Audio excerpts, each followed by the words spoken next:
Christian Gourcuff envisage de quitter la sélection algérienne après le double match contre la Tanzanie cette semaine. Il ne supporte plus le climat délétère autour de sa personne. Il a la presse dans le collimateur. Paradoxalement, il a le soutien des joueurs. Tweet de Bilal Ghazi, journaliste de l'équipe, et qui suit cette question, cette sélection avec précision. Donc, et qui nous dit, notamment, il y a des jeunes cadres algériens, donc de l'équipe d'Algérie, qui veulent soutenir Christian Gourcuff. Une réunion est prévue cette semaine. Gourcuff doit-il vraiment jeter l'éponge? Qu'en pensez-vous? Moi, je pense pas. Non?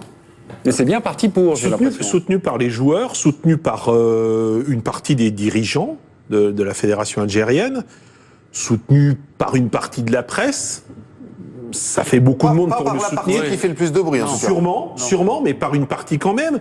Moi, je pense que le vrai problème de Christian Gourcuff, c'est de savoir si lui a envie de rester ou pas. Et si lui va rester, j'allais dire, sensible ou insensible aux sirènes rennaises qui semblent se manifester, si lui a envie de retrouver son fils au Stade Rennais, si Montagnier s'en va, oui. Moi, je pense que le projet algérien est pas un mauvais projet. Il a le malheur, je pense, Christian Gourcuff, de passer derrière Vahid Halilhodžić, qui, parce qu'il a fait avec l'Algérie lors de la dernière Coupe du Monde, est devenu un espèce de dieu et surtout a placé la barre très haut. C'est quand même insensé cette histoire, parce qu'il fait bien ce qu'il veut, ça c'est quand même la base, mais en revanche, effectivement, il est soutenu par la présidence de la fédération, soutenu par les joueurs, et il se plaint en gros des conditions de travail par rapport à la presse, en gros. Il y a 3 semaines, fallait pas qu'il y aille. Fallait pas qu'il y aille, parce que quand tu vas jouer en Afrique, dans les sélections africaines, le contexte africain ici en Europe, c'est de la rigolade. Oui, c'est ça. Et ça a toujours été comme ça, donc il le savait avant, surtout. Attendez, je vais vous passer cette petite séquence qu'on a ouverte il y a 3 semaines à peu près. Christian Gourcuff, après un match gagné contre le Sénégal, écoutez-le, il se plaint justement du contexte, du climat. On ira voir après Gilles, j'ai l'impression qu'il a envie de parler. Alors moi je vais vous dire quelque chose, c'est que je découvre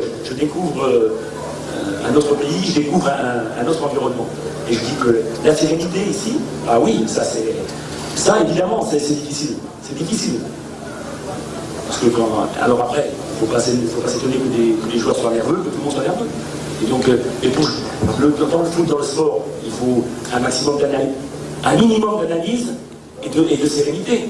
Et on ne peut pas manipuler l'opinion comme je le vois. C'est impossible. C'est impossible.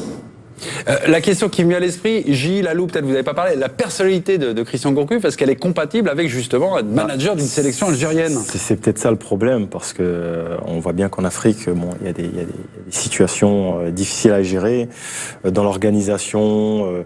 Là, c'est vraiment le rapport avec la presse. Oui, exactement. Je pense que c'est tout un contexte. C'est la même question pour Vahid. Voilà, exactement. Vahid, ce qu'il a connu. Ce que Vahid a connu à ses débuts avec l'Algérie, avant d'être le roi du pays avec sa Coupe du Monde. Oui, il a été honni, oui. C'était pire que vous demandez à Bilal Ghazi, qui suit bien l'Algérie. Oui. C'était pire que ce que connaît Christian Gourcuff. C'est là où c'est un peu décevant de la part de soit Christian Gourcuff. Je pense que c'est sa première expérience et auquel cas il arrête en tant que sélectionneur africain. Attendez. Soit il se bat jusqu'au bout. Le président va me remplacer une, s'il vous plaît, David.